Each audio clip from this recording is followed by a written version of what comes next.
भाई अगर हमें इस्लाम की तरफ ही जाना था तो साहबजादों को जब उनको नींव में चिना गया, हाँ, वो भी कलमा पढ़ लेते। जब कोई अंतर नहीं है इस्लाम में और सिक्खी में, हाँ, तो फिर वो नमाज पढ़ लेते, क्या फर्क पड़ता था। हाँ, लेकिन उन्होंने नहीं पढ़ी। गुरु तेग बहादुर जी को उन्होंने कहा था इस्लाम कबूल कर लो, उन्होंने नहीं किया। भाई मतीदास, सतीदास, भाई दयाला जी, हाँ, उन तीनों को बड़े जालिमाना ढंग से उन्होंने कत्ल किया। किस बात के लिए? कि वो तुम धर्म इस्लाम कबूल कर लो, इस्लाम कबूल कर लो तो छोड़ देंगे। उन्होंने इस्लाम कबूल नहीं किया। ये तो संभवतः ब्राह्मण थे। हाँ, वो सारे ब्राह्मण, वो भाईदास, सतीदास, भाई मतीदास, सतीदास और भाई दयाला जी तीनों ब्राह्मण थे।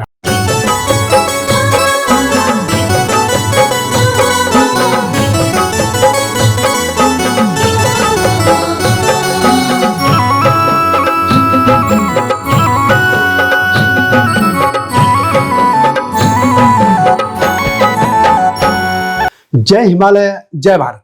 संसार भर में हिमालय लोग यूट्यूब चैनल देख रहे आप सभी का स्वागत है और मैं हूं भारत की राजधानी नई दिल्ली से डॉक्टर हरीशचंद्र लखेड़ा। मेरे साथ है प्रोफेसर डॉक्टर जगवीर सिंह जी, जो कि चांसलर हैं central university of Punjab Bathinda में, और उनका भारतीय संस्कृति और सभ्यता पर अध्ययन रहा है और भारतीय दर्शन के वो विद्वान हैं। हिंदू और सिख एक ही परंपरा से एक ही हैं, तो आखिर इनको बांट कौन रहा है? कनाडा में आप देखते होंगे कि मंदिरों पर भी हमले होते हैं या दोनों पक्ष आमने सामने हो जाते हैं, और खासतौर पर जो एक समूह है जो अटैक करता रहता है इस तरीके से इस हिंदुओं पे। आखिर ऐसा क्यों है? ये बहुत अच्छा सवाल किया है कि यदि सनातन और सिक्खी एक ही है, जो हिंदू और सिख एक ही हैं, एक ही परंपरा से जुड़े हुए हैं, तो फिर उनको बांट कौन रहा है? इसको अलग कौन कर रहा है? कनाडा में हम देखते हैं कि मंदिरों का विरोध किया जा रहा है, देश का विरोध किया जा रहा है। जो गुरु नानक देव जी तो हमारे देश के बारे में, हिंदुस्तान के बारे में पूरी तरह स्पष्ट रूप में कथन किया है। ये जो बातें हैं, मैं ये समझता हूं इसका एक पॉलिटिकल मनोरथ है। ये सारी बातें हमारे पड़ोसी जो लोग हैं, हमारे जो देश को तोड़ने वाली शक्ति है, मैं के देश भी नहीं कहता, जो भारत को तोड़ने वाली जितनी भी शक्तियां हैं, उन सब का एक ही आशा है कि हिंदुओं और सिखों में दरार कैसे पैदा की जाए। क्योंकि वो समझते हैं कि अगर देश को कमजोर करना है तो सिखों को अलग करने की एक कोशिश की जा रही है। वो कोशिश की जा रही है कि सिख हिंदुइज्म से अलग हैं और इस्लाम के नजदीक हैं। सिर्फ हिंदुइज्म से दूर नहीं कहते, वो कहते हैं कि इस्लाम के नजदीक हैं। तो ये एक स्ट्रेटजी है, एक भ्रांति है जो पैदा करने की कोशिश की जा रही है। तो मैं ये समझता हूं इसका जवाब हमें मिलेगा, इसी बात से मिलेगा कि हम अपनी विरासत को सही रूप से समझें कि जो वो कौन सी शक्तियां हैं जो हमें तोड़ना चाहती हैं। इसमें दो राय नहीं है। क्योंकि जब 1971 में हमारे देश ने बांग्लादेश को अलग करने किया, तो इसका पाकिस्तान में वहां उन्होंने कहा कि अब हम जो भारत को 1000 कट्स देंगे। मतलब उसका बदला लेने के लिए उनके सामने आ गया कि पंजाब है, वो उसका बॉर्डर मिलता है, तो पंजाब के लोगों को भ्रमित करने की योजना उन्होंने बनाई और अलग अलग तरीके से जो बातें हैं उनकी वो सिखों के मन में हिंदुओं के प्रति, हिंदुस्तान के प्रति नफरत पैदा करने की बात वहां से शुरू होती है। हम भोले भाले लोग हैं, हम तो देखते नहीं, वो बात इसके ऊपर हाईलाइट कर रहे हैं कि सिख जो है वो अलग कौम है। उसमें दो बातें हैं। हाँ। एक तो ये कहते हैं कि सिख में कोई मूर्ति पूजा नहीं है, हिंदू मूर्ति पूजा करते हैं, और इस्लाम में भी मूर्ति पूजा नहीं है। हाँ। दूसरा ये कहते हैं कि सिखिज्म को इस तरीके से कहते हैं वो कि ब्राह्मणों के विरोध में ये धर्म हुआ था, और ये जातिवाद और सब जो कुछ लोग करते हैं बात वही यहाँ भी डालते हैं। हाँ। इसमें क्या है, जरा इसको भी बता दीजिए। हाँ, देखिए ऐसे है कि वो हिंदुइज्म और सिखिज्म के अंदर जो थोड़ी बहुत जो अलग अलग बातें हैं उनको अपने ढंग से ये इस्तेमाल कर रहे हैं जी। पहले तो वो पहले उन्होंने कहा कि सिख धर्म में मूर्ति पूजा नहीं है, अवतारवाद का सिद्धांत नहीं है। हाँ। और मतलब कि वो लेकिन इस्लाम भी मूर्ति पूजा नहीं चाहता, अवतारवाद नहीं मानता, तो इसका मतलब हमें इस्लाम की ओर जाना चाहिए। भाई अगर हमें इस्लाम की तरफ ही जाना था तो साहिबजादों को जब उनको नींव में चिना गया, हाँ। वो भी कलमा पढ़ लेते। जब कोई अंतर नहीं है इस्लाम में और सिक्खी में, हाँ। तो फिर वो नमाज पढ़ लेते, क्या फर्क पड़ता था। हाँ। लेकिन उन्होंने नहीं पढ़ी। गुरु तेग बहादुर जी को उन्होंने कहा था इस्लाम कबूल कर लो, उन्होंने नहीं किया। भाई मतीदास, सतीदास, भाई दयाला जी, उन तीनों को बड़े जालिमाना ढंग से उन्होंने कत्ल किया। किस बात के लिए? कि वो तुम धर्म इस्लाम कबूल कर लो, इस्लाम कबूल कर लो तो छोड़ देंगे। उन्होंने इस्लाम कबूल नहीं किया। ये तो संभवतः ब्राह्मण थे। हाँ, वो सारे ब्राह्मण, वो भाईदास, सतीदास, भाई मतीदास, सतीदास और भाई दयाला जी तीनों ब्राह्मण थे।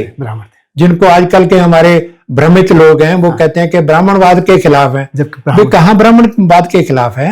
ये सारे गुरु ग्रंथ साहिब में भी ब्राह्मणों की बाणी है, भट्टों की। भट्टों की बाणी है, वो भी गुरु ग्रंथ साहिब में आती है। तो भट्ट तो ब्राह्मण ही है। तो ये खामखा का गलत नैरेटिव फैलाने की कोशिश की जा रही है कि जो ब्राह्मणवाद है, संस्कृत है, वेद है, ये हमारी संस्कृति की बुनियाद है। वेद, ब्राह्मण और संस्कृत, इन्होंने तीनों को अटैक करने की बात की है। क्योंकि इसी से तो हमारा ज्ञान आगे चलता है।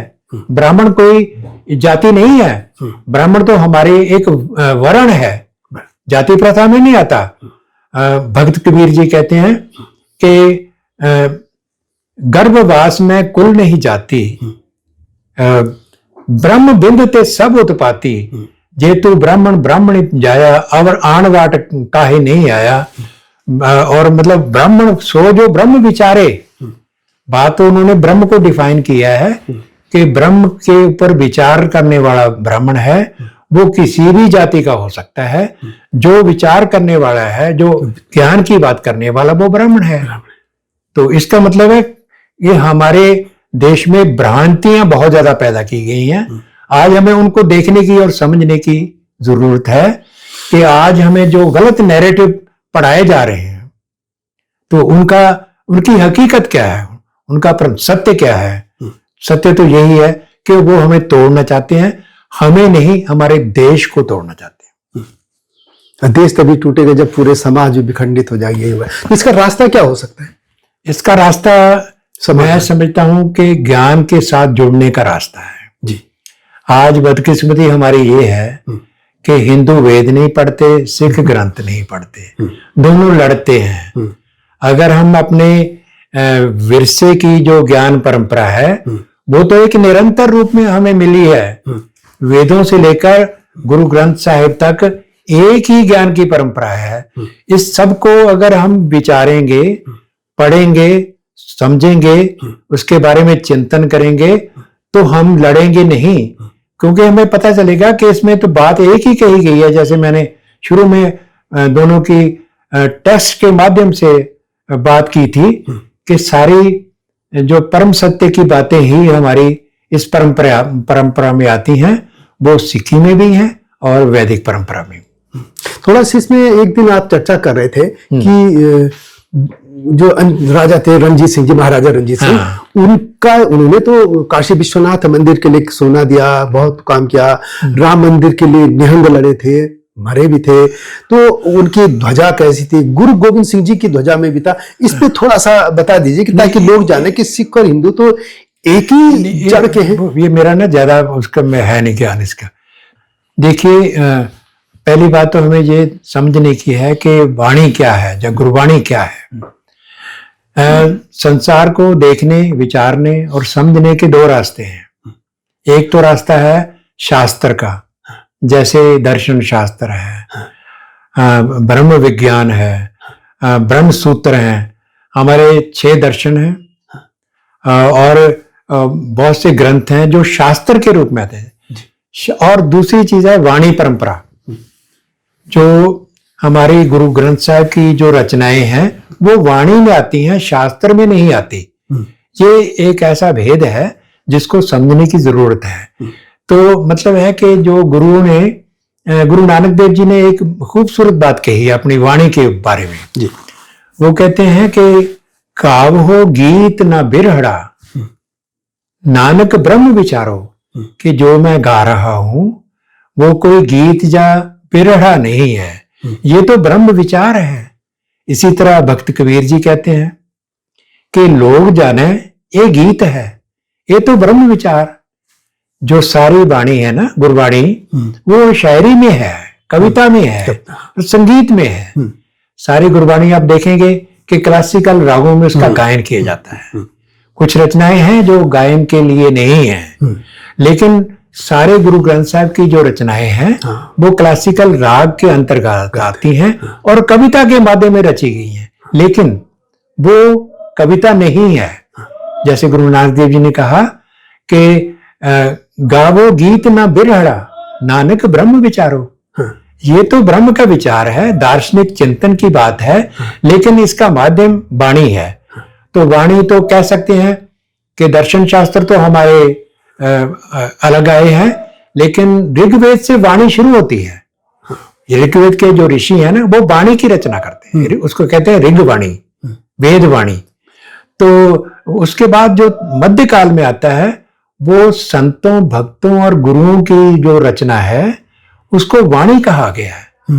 एक हमारे आजकल के एक चिंतन हुए हैं धर्मवीर भारती, उन्होंने किताब लिखी है सिद्ध साहित्य। मैंने जब रिसर्च कर रहा था वो मैंने पढ़ी। वो कहते हैं कि हमारे देश में सिद्ध नाथ और संत वाणी परंपरा है।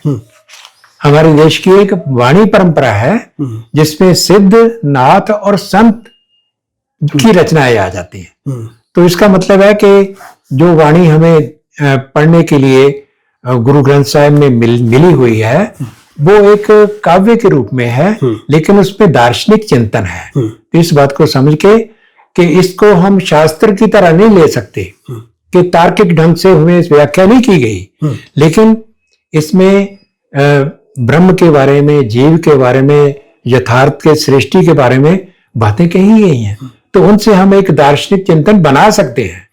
तो गुरबाणी जो है हमें उस ब्रह्म का ज्ञान देती है जो इस संसार की एक परम सत्य की बात है। वो ब्रह्म तो प्राइम सिंबल है। ब्रह्म की बात आप देखिए, जो अब्राहमिक सिंबल है उसका प्राइम सिंबल है गॉड। भारतीय सभ्यता क्या है? ब्रह्म। तो इस तरह ब्रह्म के ऊपर टिकी हुई है हमारी चिंतन की धारा। तो हमें जोड़ने वाली जो बात है वो ब्रह्म की संकल्पना है।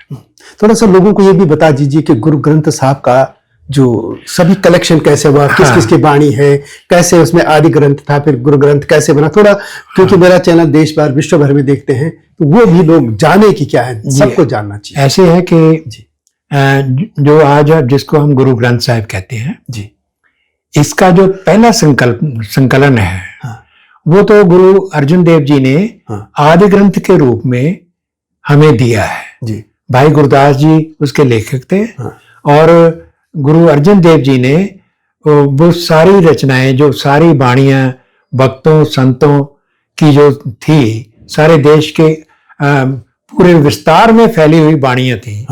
भक्त नामदेव जी, भक्त जयदेव जी, भक्त धन्ना जी, भक्त कबीर जी, भक्त रैदास जी, ये सारे अलग अलग 5 सदियों के ये सारे संत और भक्त हैं। तो इन सारे की सारी वाणी जो एक ही तरह की है, वो निर्गुण ब्रह्म के ऊपर आधारित है।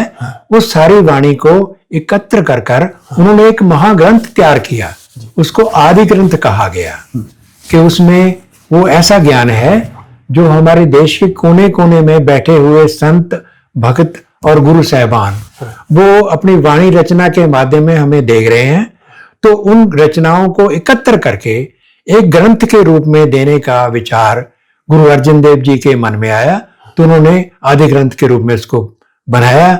बाद में जाकर गुरु गोविंद सिंह जी ने उसमें केवल गुरु तेग बहादुर जी की रचना नहीं थी। गुरु अर्जन देव जी ने जो ग्रंथ तैयार किया था उसमें जो अपने से पहले 5 गुरुओं की वाणी और उसमें भक्तों और संतों की वाणी तो थी, अर्जुन देव जी की वाणी नहीं हो सकती थी क्योंकि वो बाद में आते हैं। तो गुरु गोविंद सिंह जी ने ये काम किया कि देहधारी गुरु की बजाय उन्होंने कहा कि अब जो ग्रंथ है वो गुरु ग्रंथ साहिब बनेगा। गुरु मानो ग्रंथ। हाँ, वो गुरुद्वारे में जो ग्रंथ है उसको गुरु मानते हैं, जीवंत गुरु के रूप में उसको देखते हैं। हमारे देश विरोधी ताकतें पैदा कर रही हैं और वो जो बातें कर रही हैं हमें तोड़ने की, उनका एक ही जवाब है कि हम अपनी विरासत के ज्ञान परंपरा को पढ़ें, समझें, विचारें। तो जब हम देखेंगे कि वेदों में क्या लिखा हुआ है, उपनिषदों में क्या लिखा हुआ है और गुरु ग्रंथ साहब की वाणी में क्या लिखा हुआ है, कि गुरु ग्रंथ साहब को हम पढ़ते नहीं है, अगर पढ़ के विचारेंगे तो हमें पता चलेगा कि ज्ञान की एक निरंतरता है, कि कोई एक पीढ़ी की बात नहीं होती। हमारे देश का जो ज्ञान है वो पीढ़ी दर पीढ़ी आगे चलता है। और गुरु साहबान ने, क्योंकि गुरु जो हमारे गुरु हैं वो तो इसी धरती में इसी ज्ञान की परंपरा के साथ जुड़े हुए हैं। जो उन्होंने वाणी दी है हमें, इसी धरती के साथ जुड़ा हुआ डिस्कोर्स है। अगर हम इसको विचारेंगे तो हमें पता चलेगा कि हम अलग नहीं हैं। अलग हमें बांटने की कोशिश करने वाली शक्तियां हैं। उनका जवाब यही है कि हम अपने विषय को पढ़ें, विचारें, चिंतन करें। तो ये थे प्रोफेसर जगबीर सिंह जी।